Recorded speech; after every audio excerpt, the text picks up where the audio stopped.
Já disse que há uma arte no escutar, e será talvez proveitoso me estender um pouco mais a esse respeito, porquanto considero muito importante o escutar de maneira adequada. Em geral, ouvimos o que nos convém ouvir com exclusão de tudo que cause perturbação. A toda expressão de uma ideia perturbadora, fazemos ouvidos de mercador. E, sobretudo, quando se trata de matéria profunda, religiosa, de importância na vida, temos a tendência de ouvir muito superficialmente. Se ouvimos mesmo alguma coisa, ouvimos apenas as palavras e não o seu conteúdo. Porque os mais de nós não queremos ser perturbados. Queremos, em geral, prosseguir em nossos velhos caminhos. Por que alterar ou realizar qualquer modificação significa perturbação? Perturbação em nossa vida diária, perturbação em nossa família, perturbação entre marido e mulher, entre nós e a sociedade.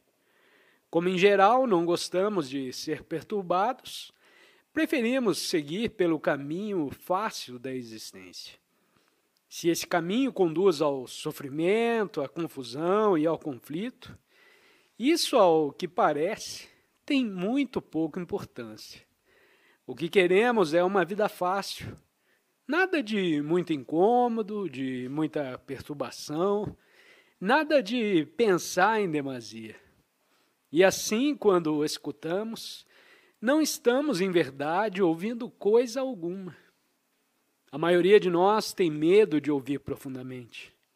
Mas só quando ouvimos profundamente, quando os sons penetram fundo, existe a possibilidade de uma transformação fundamental e completa. Essa transformação não é possível se você ouve superficialmente. E se me permite sugeri-lo, procure ao menos por essa tarde escutar sem resistência e sem preconceito. Apenas escute. Não faça esforços excessivos para compreender, porque a compreensão não resulta de esforço. A compreensão não resulta de luta. A compreensão vem, rápida, imperceptível, quando o esforço é passível. Só quando o produtor do esforço está silencioso, vem a onda da compreensão. Assim, se me permite te sugerir, escute como escutaria o murmúrio de um regato. Não faça esforço de imaginação, não faça esforço algum para escutar. Fique a escutar apenas. Então, o som nos transmite o seu próprio significado. E essa compreensão é muito mais profunda, muito maior e mais duradoura do que a mera compreensão de palavras resultante de esforço intelectual. A compreensão de palavras, a chamada compreensão intelectual, é totalmente vã. Quando diz, compreendo intelectualmente, mas não posso pôr isso em prática, isso significa, em verdade, que não compreendeu. Quando compreende, compreende o conteúdo. Não há compreensão intelectual. Compreensão intelectual é mera compreensão verbal. Ouvir palavras não é assimilar-lhes conteúdo.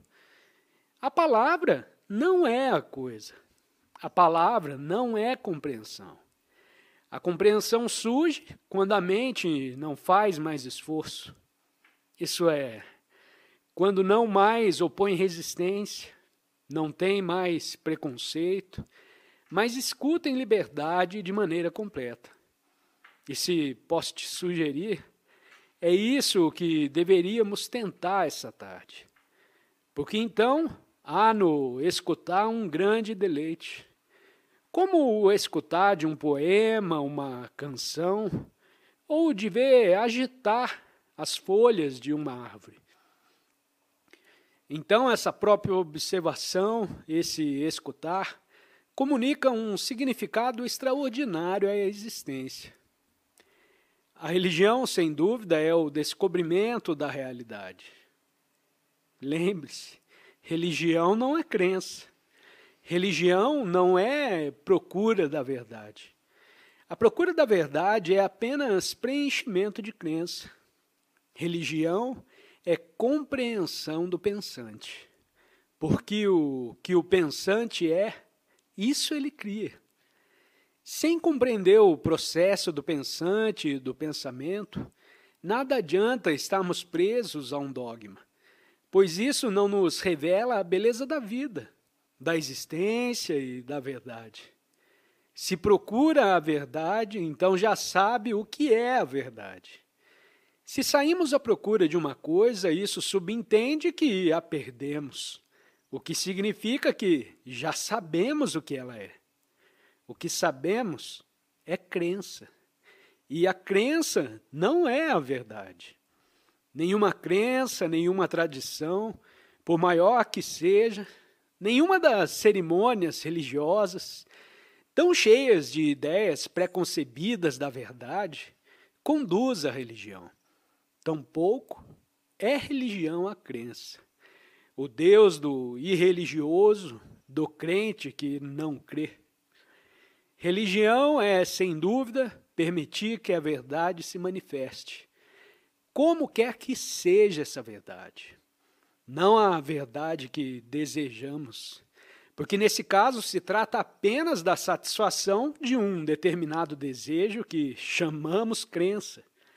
Torna-se, portanto, necessária uma mente receptiva para a verdade, seja ela como for. E essa mente só é possível quando sabemos escutar passivamente. Manifesta-se o percebimento passivo quando não há esforço, nem repressão ou sublimação. Porque, afinal de contas, para estarmos receptivos, necessitamos de uma mente que não esteja carregada de opinião, nem ocupada com sua própria tagarelice. Com uma opinião ou uma crença, pode a mente projetar uma ideia ou a imagem de Deus. Mas isso é uma projeção dela própria, de sua própria tagarelice, de sua própria fabricação. E não é, portanto, o real. O real não pode ser projetado e nem chamado. Só pode se manifestar quando a mente, o pensante, compreende a si mesmo.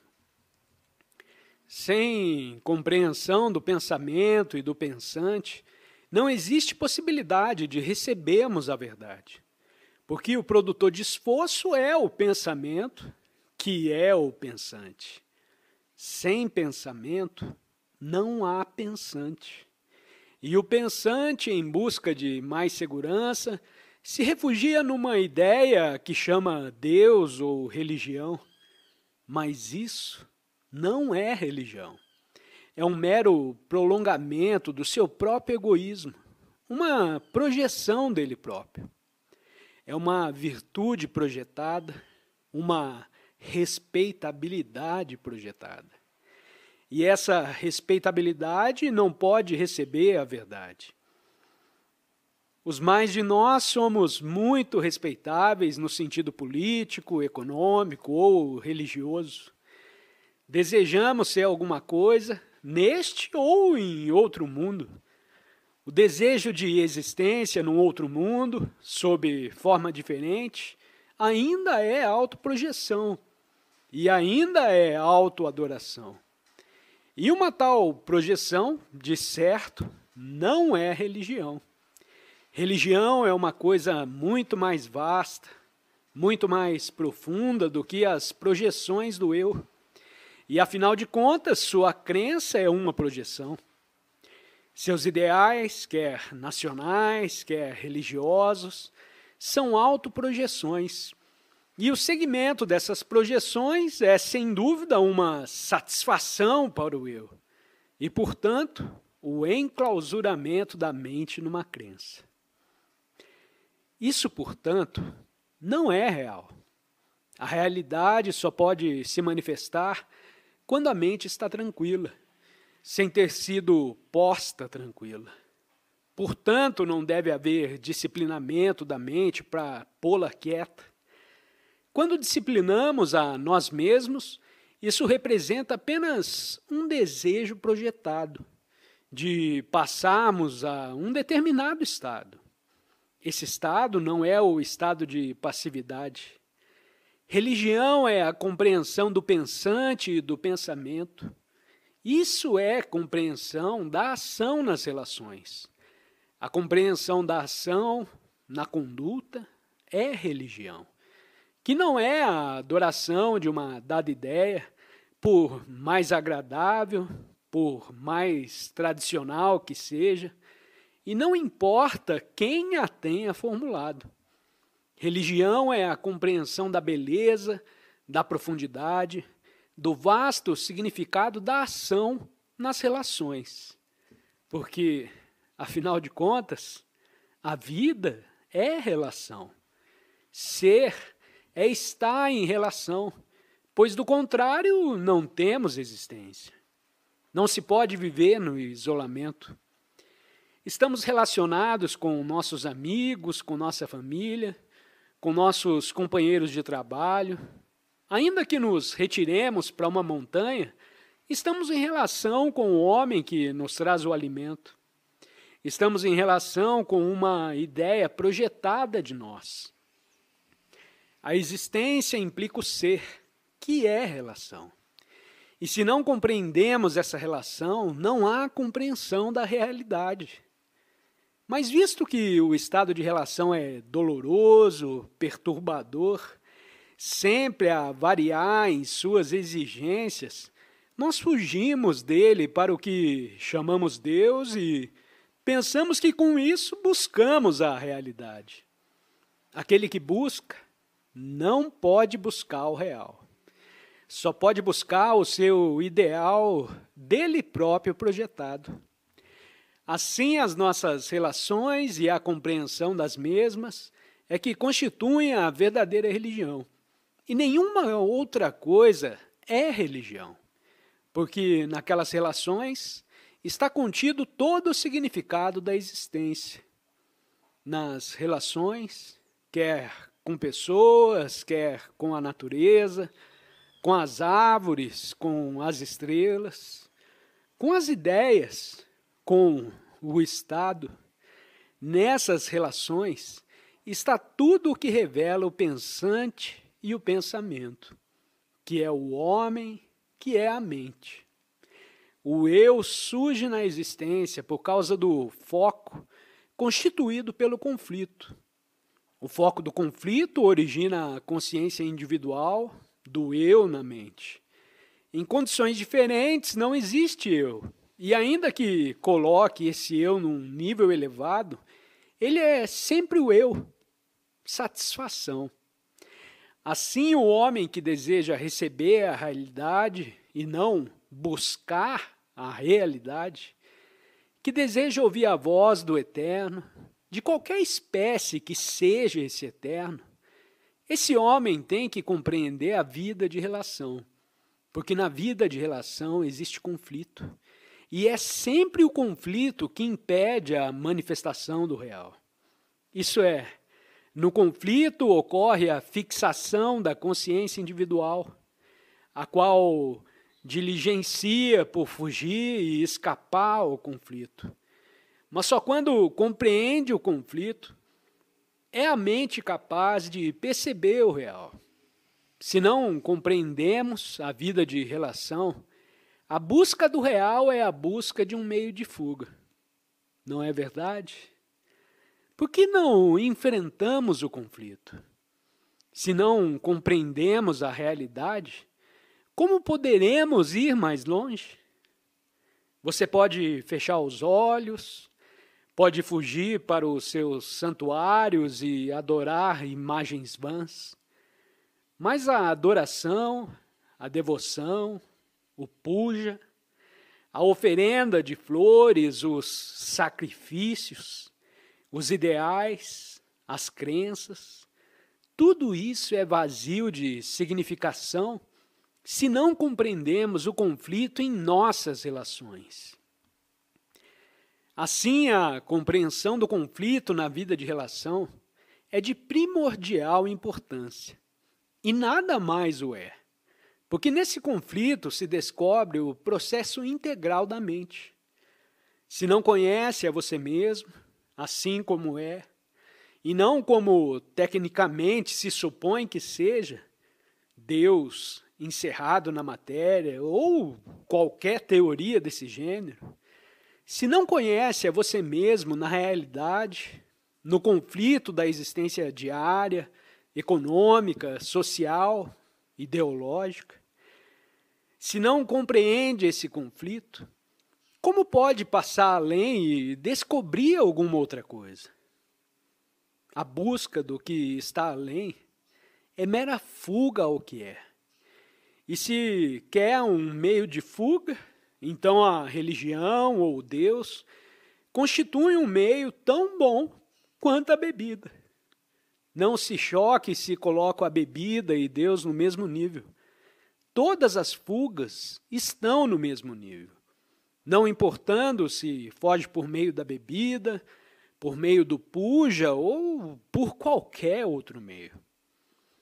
A compreensão do conflito na vida de relação é de importância primacial e nada mais o é, porque em razão desse conflito criamos o mundo em que vivemos cada dia.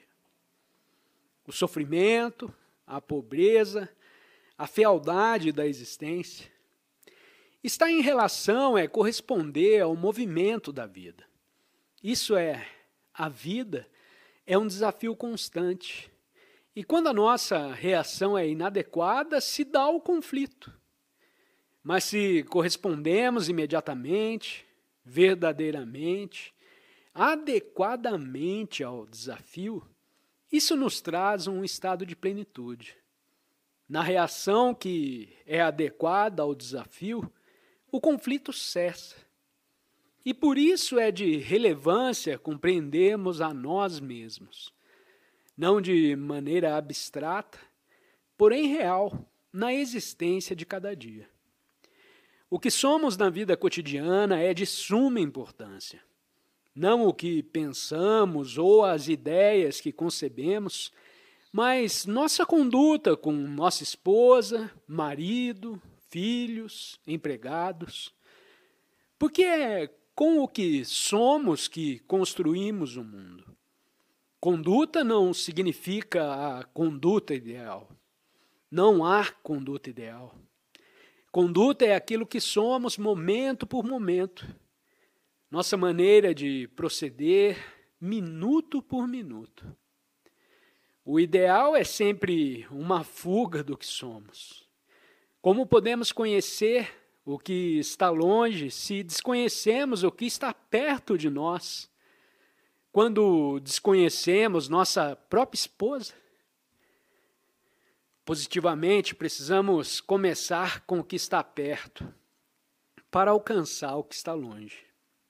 Entretanto, nossos olhos estão sempre fixos no horizonte que chamamos religião.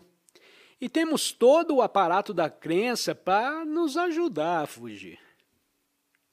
O que tem importância, pois, não é o fugir, porque uma fuga é tão boa como qualquer outra. As fugas religiosas e as fugas mundanas são todas da mesma natureza. E as fugas não resolvem o nosso problema. Nosso problema é o conflito. Não somente o conflito entre indivíduos, mas também o conflito mundial. Vemos o que está acontecendo no mundo. O crescente conflito da destruição, da miséria. Esse você não pode assustar. O que pode fazer é alterar a sua relação com o mundo. Não o mundo da Europa ou da América, mas o mundo de sua esposa, de seu marido, de seu emprego, de seu lar. Nesse mundo, você pode operar uma transformação, e essa transformação se espalhará em círculos, cada vez mais amplos. Mas sem essa transformação fundamental, não haverá paz de espírito. Pode-se sentar a um canto para ler algo que te faça dormir. É o que, em geral, se chama meditação. Mas isso não é descobrir, não é receber o real. O que, em geral, desejamos é uma fuga satisfatória. Não queremos olhar de frente os nossos conflitos, porque são dolorosos demais. Eles só são dolorosos porque não nos damos ao trabalho de verificar por que razão eles existem. Procuramos uma coisa que chamamos Deus, mas nunca procuramos ver a causa do conflito. Mas se compreendemos o conflito da existência de cada dia, podemos passar além, porque nisso se encerra todo o significado da vida. A mente em conflito é destrutiva, desperdiçada, e os que vivem em conflito são incapazes de compreensão. Mas o conflito não se aplaca com sanções, crenças ou disciplinas, porque é o conflito que precisa ser compreendido. Nosso problema está em nossas relações, que são a vida, e religião é a compreensão dessa vida, a qual produz um estado em que a mente fica tranquila.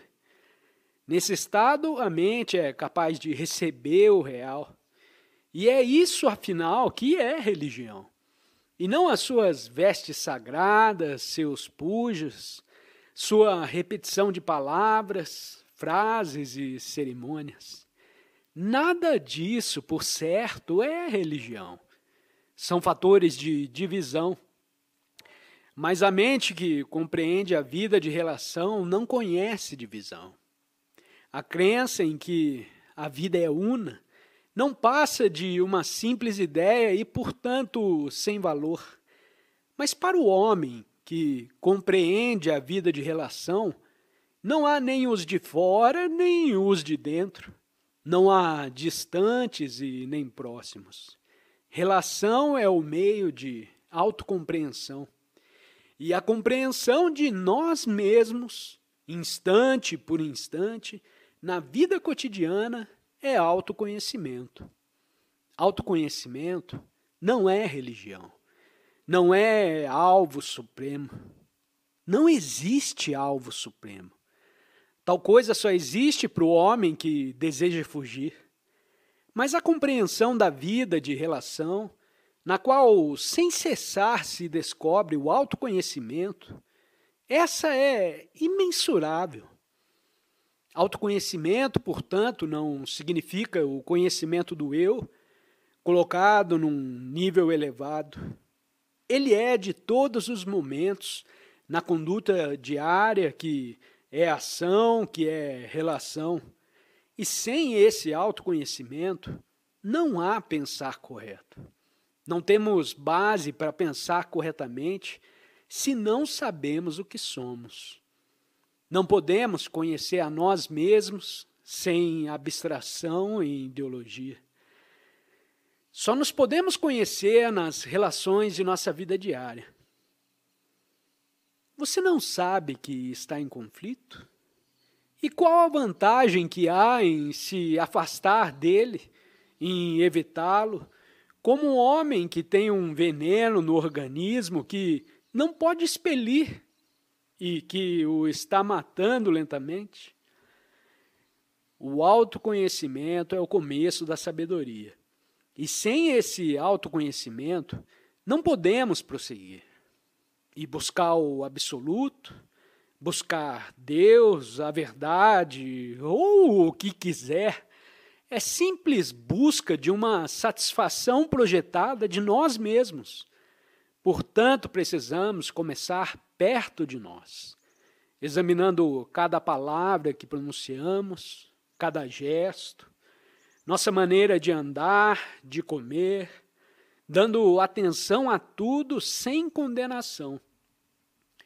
Então, nessa vigilância, irá se conhecer o que tem existência real, o que é, e vai se dar a transformação do que é, a qual constitui o começo da libertação. A libertação não é um fim.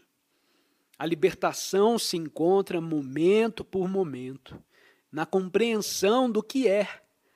Quando a mente é livre, sem a termos feito livre.